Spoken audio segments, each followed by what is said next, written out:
In the quaint suburban town of Maplewood, where white picket fences framed every yard, and the scent of blooming flowers wafted through the air, Lydia Carlson led what appeared to be a perfect life. She was known for her infectious laughter and warm smile, but beneath the surface, a storm brewed. Her husband, Mark Carlson, an ostensibly devoted spouse and father, had slowly begun to change.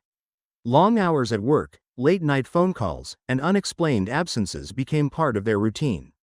Lydia had always prided herself on being an attentive wife. She managed their home, cared for their 2 children, and even took the time to volunteer at the local community center. But as weeks turned into months, she started noticing the subtle shifts in Mark's demeanor, his disinterest in family activities, and his increasingly secretive nature. She felt a pang of worry but brushed it aside, convincing herself that he was simply under stress from work. One evening, while preparing dinner, Lydia received a peculiar phone call from an unfamiliar number. Assuming it was a wrong number, she almost hung up. But something made her pause. A woman's voice on the other end said, "Is this Lydia? I need to talk to you about Mark." The air in the room became heavy as the words registered. Lydia felt her heart race. "What do you mean? Who are you?" she demanded, her voice trembling. "My name is Jessica. I've been seeing Mark for the past 6 months. He told me he was single." Lydia's hands dropped the wooden spoon she was using, causing it to hit the floor with a loud clatter. The chef's knife, still on the cutting board, seemed to reflect the darkness threatening to engulf her world. Anger intertwined with a sense of betrayal surged through her veins. After an agonizing conversation that lasted nearly an hour, Lydia learned more about Jessica, a young, vibrant woman who seemed to embody everything Mark had once claimed to admire in Lydia. As Jessica recounted tales of romantic weekends and stolen moments, Lydia's heart shattered into a million pieces. In the weeks that followed, Lydia's life transformed into a world of pain and obsession. She began to observe Mark's every move, trailing him discreetly when she could. She watched him share intimate laughs with friends whom she never recognized and stayed at odd hours at work. With every encounter, her once seemingly harmonious life twisted into a nightmarish reality. Her vengeance grew as the reality of Mark's double life became more apparent.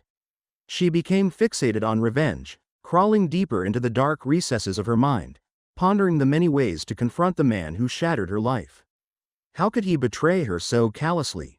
That's when Lydia started to plot his downfall. A part of her longed for confrontation, to unleash her fury, to scream, to cry, to let him feel a fraction of the agony she endured. But another part, darker and more sinister, craved blood. As each day melded into the next, her anger morphed into a chilling resolve. One night, after a particularly long day of pretending nothing was wrong, Lydia returned home to find Mark sitting at the kitchen table, his laptop open and a mischievous smirk on his face. She feigned a smile and asked him about his day, praying for normalcy. "I'm going to need to work late tomorrow," he said, oblivious to the turmoil swirling in her chest. "Of course," she replied, forcing cheerfulness through gritted teeth. "I'll make you your favorite dinner." As he turned his attention back to the screen, Lydia's mind raced. The perfect plan began to form, a tragedy disguised as a crime of passion. She would make him pay dearly for all the love she had wasted on him. The following evening, with the house quiet and the children asleep, Lydia confronted Mark. As he returned home late, she sat asserting control over the dinner table adorned with candles, an outpouring of love that now felt grotesque. When he stepped inside, the tension was palpable. "Lydia, what's all this?" he asked, bemused but delighted at the sight before him. "I think we need to talk, Mark," she replied, her tone steady and unsettling, like a calm before a storm. He took a seat, the ease fading from his expression as he sensed something had shifted. "Of course. What's on your mind?" With each word, Lydia's resolve reinforced. She unveiled the tapestry of lies he had woven, a narrative of infidelity and betrayal, laying bare the emotional toll it took on her. As she finished, his face transformed. The smug arrogance faded, replaced by nervousness and guilt. "Lydia, I can explain," he stammered, but the truth had already spilled from her lips. "Explain? You don't get to explain anymore. You chose your path, and now you will face the consequences." The heated exchange devolved into chaos as Mark, desperate to regain control, lunged across the table. In that moment, buried rage erupted like a volcano. With a shaking hand, Lydia reached for the knife that had gleamed innocently only moments earlier. In a desperate act of self-preservation and wrath, she stabbed him. Time slowed as Mark's eyes widened in shock, the betrayal evident in his gaze. As he slumped to the floor, life draining from his body, Lydia stood frozen, horrified yet strangely liberated. The realization of what she had done reverberated through her soul. She felt a complex blend of exhilaration and dread, unsure if she had finally freed herself from her prison or condemned herself to a darker one. The aftermath unfolded like a relentless storm. Lydia's world spiraled into chaos as the police arrived, breaking the calm of the suburban night. Faced with a twisted fate, she recounted the story, her soul screaming for justice yet fearing the consequences of her actions. In court, the tale of her triumph became a tragedy, a reflection of love turned sour. The whispers of betrayal echoed through the gallery as she received mixed sympathies. Some claimed she was a victim of circumstance, while others branded her a monster, forever stained by the crimson mark of her husband's blood. Lydia navigated the treacherous waters of guilt and remorse, reflecting on the life she led. Her transformation from devoted wife to a woman capable of murder was startling, and yet, as she looked back, a part of her felt that murder was an escape, a freedom from the shackles of betrayal. Years passed, and the empty house in Maplewood became a haunted shell of its former self, a monument to what might have been. Lydia served her sentence, the warden of her memories, wandering through a life marked by loss.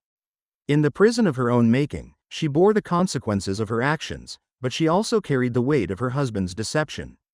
On reflection, she understood that both betrayal and vengeance come with a cost, one that reverberates endlessly within the heart. As she gazed out of her cell window, the gray clouds gathered, reminiscent of the storms that had ravished her once vibrant life.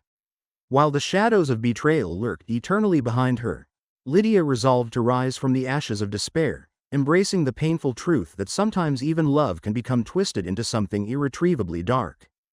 In the quaint town of Maplewood, nestled between rolling hills and dense woodlands, life seemed idyllic. The sun always painted the sky a brilliant hue at dawn, and neighbors knew each other by name. In this picturesque setting lived Sarah and Tom Mitchell, a couple whose relationship appeared perfect to the outside world. They had been married for over a decade, sharing laughter, dreams, and the kind of love that many envied. However, beneath the surface of this seemingly flawless marriage, discontent simmered. Tom, a charismatic entrepreneur, had recently become distant, often working late hours and attending business meetings that seemed to stretch into the night. Sarah, a devoted wife and mother, found herself increasingly lonely. Their once vibrant conversations dwindled to mundane exchanges about groceries and household chores. As time elapsed, Sarah began to notice subtle changes in Tom's behavior. He'd received texts at odd hours, often excusing himself to step out for work calls. The scent of unfamiliar perfumes lingered on his clothing, and Sarah found herself lying awake at night, tormented by doubt. Her mind raced, imagining scenarios that twisted her heart. One evening, while tidying up their bedroom, Sarah accidentally stumbled upon an envelope tucked beneath Tom's stack of papers. Her hands trembled as she opened it, revealing hotel receipts and a heartfelt note addressed to someone named Jessica. The betrayal ripped through her like a jagged blade. Tom had been unfaithful. Confronting Tom was the hardest thing Sarah had ever done. She waited until he returned home that night, the tension suffocating the air between them. When he stepped through the door, she could see the fatigue etched on his face, unaware of the storm brewing inside her. "Tom," she began, her voice steady.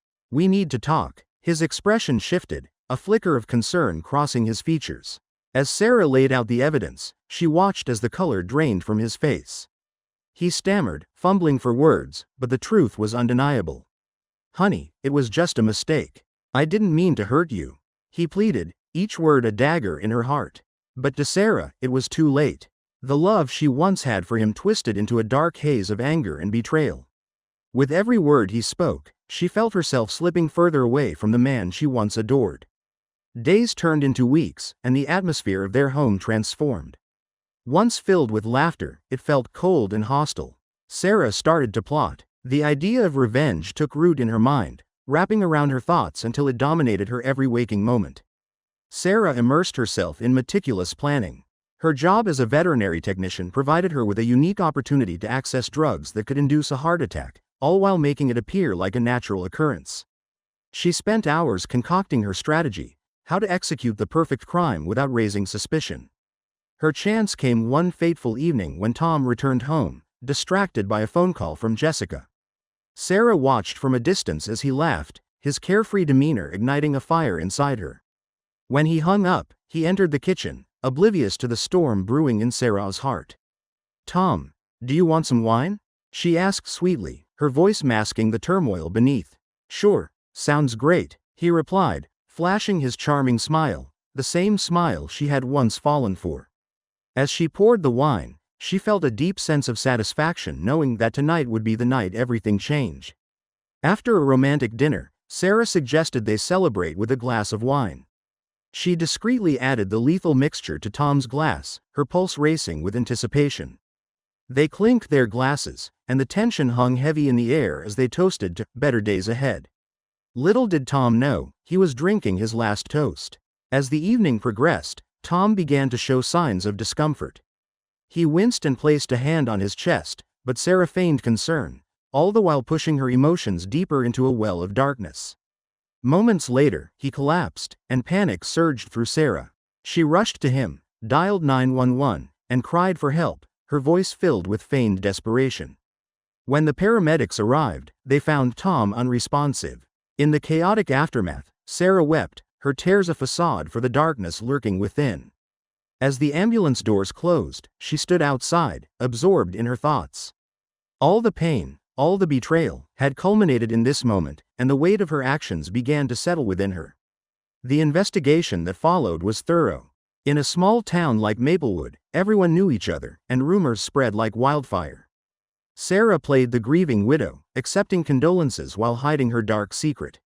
She attended the funeral, wearing a mask of sorrow, while deep down she felt a strange sense of relief. However, guilt began to weigh heavily on her conscience. Every shadow seemed to whisper Tom's name, and every creak in the house echoed with memories of their life together. No matter how hard she tried to bury the past, it clawed its way back, reminding her of the love she had extinguished. A month after Tom's death, the authorities announced that his case had heightened suspicion. They discovered that Sarah had the means to procure the drugs and questioned her multiple times. Sarah maintained her innocence, portraying herself as the victim of a fractured marriage. But the more she tried to distance herself from the past, the more the truth clawed its way back. One evening, she received an unexpected visitor. It was Detective Mills, a seasoned investigator who had become increasingly aware of Sarah's story. He sat across from her, scrutinizing her every move. "Sarah," he said, his voice low and steady, "we know Tom didn't die of natural causes. We're going to find the truth." Panic swelled within her, but she forced a smile. "I loved him. You have to believe me." Detective Mills studied her for what felt like hours, searching for cracks in her facade. He left her that night with a warning: he'd be watching her every step. Haunted by her actions, Sarah found it impossible to live a normal life. The weight of Tom's death smothered her, and she turned to alcohol for solace. Nights turned into a blur, and the darkness that enveloped her grew thicker. The anger and betrayal that had fueled her initial actions transformed into pain and regret. One night, after consuming too much wine, she stumbled upon Tom's old phone, which she had kept hidden away. She opened it and found photos of happier times, messages that tore at her heart. One message stood out: an apology from Tom, promising to make it right, a promise he would never fulfill. Overwhelmed, Sarah broke down, realizing the bitter truth: her actions had led her down a path of no return. Shrouded in despair, she decided to confess. Perhaps in revealing the truth, she could find some semblance of peace. Sarah walked into the precinct the next day, her hands trembling as she approached Detective Mills. "I need to talk," she said, her voice shaky. Mills looked up, surprise flickering in his eyes. "What's changed?" I did it," she confessed, tears streaming down her face. "I killed Tom. I thought it would bring me peace, but it only brought me pain." The confession fell from her lips like ash, and for the first time since that fateful night, Sarah felt a flicker of relief. The weight of her secret was lifted, but it came at a cost. The trial that followed captivated the town of Maplewood. Friends, neighbors, and family members filled the courtroom, their faces a mix of disbelief, anger, and sorrow. Sarah stood before the judge, racked with guilt, her heart heavy. As the verdict was read, the room seemed to hold its breath. Guilty of manslaughter, Sarah was sentenced to 10 years in prison. The word echoed in her mind like a death knell, a reminder of the life she had shattered. In prison, she found solace in writing, penning letters to Tom that would never reach him. She reflected on her actions, the love she had destroyed, and the man who had once brought her joy. Each letter became a cathartic release, an attempt to make sense of her life. Years later, as Sarah walked out of those prison doors, the world felt different. Maplewood had changed, but so had she. The weight of her past continued to linger, but she was determined to find a way to make amends, even if it meant living in the shadows of her mistakes. The quiet streets of Maplewood held memories of laughter, love, and betrayal. Sarah walked among the whispers of the past, each step a reminder of the choices that had led her here. Tom was gone, but she would carry his memory with her, an eternal echo in her heart. In the end, the tranquil town remained, its beauty untouched by the shadows of her crime. But Sarah knew that in every shadow, there was a flicker of hope, a chance for redemption, even in a life stained by betrayal. In the small town of Eldridge, where the air was thick with gossip and secrets, 19-year-old Lucas had always been a dreamer. With tousled brown hair and deep-set green eyes, he had an air of vulnerability about him that belied a restless spirit within. While his peers were busy navigating the trivialities of high school romance, Lucas found himself captivated by something far more complex, a love that transcended age, societal norms, and eventually, reason itself. It was at the local coffee shop, a quaint establishment where the smell of freshly brewed coffee mingled with the scent of old books, that Lucas first laid eyes on Margaret. At 51, she was a striking figure with cascades of silver hair and an enigmatic gaze that seemed to hold the weight of untold stories. She was a widow, having lost her husband a few years prior, and spent much of her time in the cafe scribbling notes in a leather-bound journal, an apparent writer. Margaret noticed Lucas sitting alone, his eyes wandering through the pages of a novel. She struck up a conversation, complimenting his taste in literature. Their initial talk was innocent enough, punctuated by laughter and shared glances that lingered a heartbeat too long. Lucas felt an inexplicable pull towards her, something wild and fervent that he neither understood nor could control. Days turned into weeks, and as their meetings became habitual, the bond between Lucas and Margaret deepened. They shared coffee, confessions, and dreams under the watchful eyes of the cafe patrons who began to murmur. Lucas was enchanted by Margaret's wisdom and experience, while she found in him a refreshing spirit that reignited her passion for life. Their unlikely friendship flourished in the shadows of societal judgment. Lucas was enthralled. He felt seen and valued in ways he'd never experienced before. As spring faded into summer, their friendship grew into a romance, cloaked in secrecy. They met clandestinely, savoring stolen moments filled with fervent conversations and fleeting kisses that ignited the fire of passion they both had long thought extinguished. However, as heady as their love was, it was also fraught with complications. Margaret, torn by her feelings, began to question the morality of their relationship. She was aware of the scandal they represented, the whispers it would create in a town where reputation was everything. At times, she would push Lucas away, insisting they could never truly be together because of their age difference and her previous commitments that weighed heavily on her heart. Lucas, on the other hand, was oblivious to these concerns, fueled by an idealistic view of love. In his mind, true love could conquer any obstacle. Yet as the summer drew to a close, he felt the first pangs of desperation as Margaret's fence-sitting began to chip away at the blissful cocoon they had created. As autumn leaves fell and the cold air set in, Lucas's heart became a battlefield. The more Margaret hesitated, the more hopelessly he fell for her. He spent sleepless nights consumed by thoughts of their future together, numbing his despair with reckless behaviors, drinking too much, skipping classes, and indulging in risky dares with friends. His friends, oblivious to the depth of his feelings, noticed something was off. "Dude, what's going on with you?" they'd ask, their concern mostly brushed off by Lucas, who would merely smile and change the topic. The pressure of unrequited love began to twist itself into something dark within him. One chilling evening, after a particularly intense conversation during which Margaret reaffirmed her reservations, Lucas found himself spiraling into a pit of despair. He paced his small room, mumbling to himself about how he would do anything for her love. The thought of losing her sent him into a turmoil, and he felt betrayed by what he believed was her indecision. In the days that followed, Lucas's obsession took a sinister turn. He began to fantasize about proving his love. He convinced himself that if Margaret would not embrace their future, she must be made to understand the depth of his feelings, whatever the cost.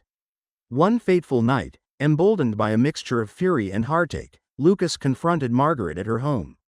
As the darkness enveloped the town, Lucas's emotions crescendoed into a violent storm when he heard her voice, gentle yet resolute, explaining why they could never be together. "Lucas, you have your whole life ahead of you. This isn't real," she pleaded, tears glistening in her eyes. The words struck him like daggers, twisting deeper into his soul. In a moment of pure despair, Lucas grabbed a kitchen knife, his mind clouded by a whirlwind of emotions, a cocktail of love, rage, and profound hurt. In that deeply tragic instant, the boundaries of sanity blurred. Moments later, he had crossed the threshold from heartbreak to horror. When the sirens wailing in the distance finally broke through the fog of his actions, Lucas was left sitting amid the chaos, the weight of what he had done crashing over him like a tidal wave. The blood staining the floor was not merely Margaret's, it was the remnants of his shattered dreams and youthful innocence. The trial surrounding Margaret's death captivated the small town. Lucas, once a beloved rising star, became a specter, a cautionary tale of love gone too far. The courtroom echoed with the gasps and whispers of the townsfolk who had once gossiped about their love in the warmth of the cafe. Now, they grappled with the grim reality of its end. During the proceedings, Lucas sat in silence, reflecting on the sweet moments they had shared intermingled with the haunting regret of that tragic night. He spoke little, but his defense emphasized the themes of mental anguish and obsession, painting him as a lost soul who couldn't process his emotions. Yet, the jury was less swayed by the tragic romance than by the brutality of his actions. The verdict came down heavy. The court found him guilty of second-degree murder. As he was led away, the weight of the world pressed upon him. In a strange twist, he realized that in losing the woman he loved, he had irrevocably lost himself. Years passed, and the town of Eldridge tried to heal, though whispers of the romance lingered like a ghostly presence. Lucas, now a man in prison, spent his days reflecting on the choices that had led him to this point. The fleeting happiness he had chased had transformed into an eternal shadow that would follow him wherever he went. Margaret remained forever young in his memories, a vibrant essence of life and love, forever tainted by the darkness of jealousy and obsession. Lucas learned, too late, that love, when entwined with possession, can often lead to tragedy, and in his quest for an impossible union, he had destroyed the very thing he sought. In the quiet of his cell, he often penned letters to Margaret, not knowing if they would ever reach the heavens. "I'm sorry," he wrote, time and again, as he grappled with the ghosts of what could have been. These letters, reflections of a love forever lost, served as a reminder that some stories, despite their beauty, are doomed to end in heartbreak.